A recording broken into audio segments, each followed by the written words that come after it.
Але цими днями, особливо на Донецьких напрямках, З ЗІЛушки не тільки працювати по повітрю.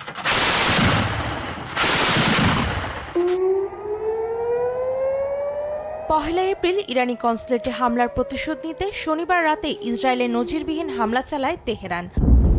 তবে ইরানের ছোড়া ৯৯% ড্রোন ও ক্ষেপণাস্ত্রই ভূপাতিতের দাবি করেছে ইসরায়েল।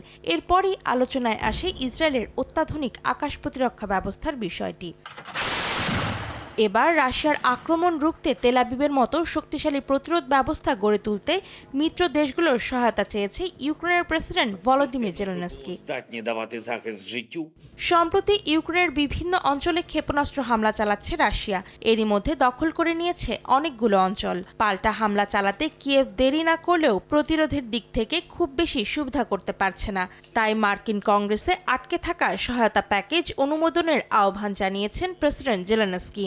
সেই সঙ্গে ইসরায়েল যেভাবে মিত্র দেশের সহায়তায় আকাশ প্রতিরক্ষা ব্যবস্থা জোরদার করেছে, ইউক্রেনেও সেই প্রতিরোধ গড়ে তোলার আশাও ব্যক্ত করেন।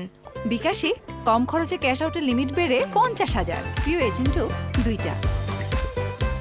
Доводить свою ефективність.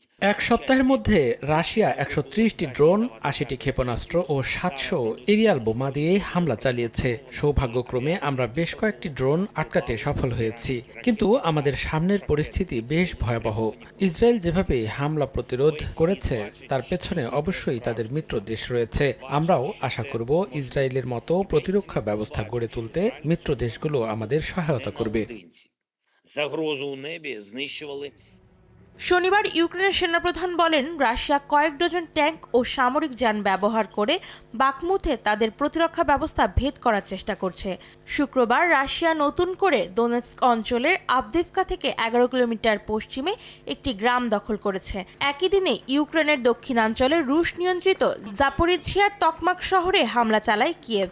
এতে নিহত হন ১৬ জন, আহত হন আরও ২০। অন্তরা সেন, সময় সংবাদ।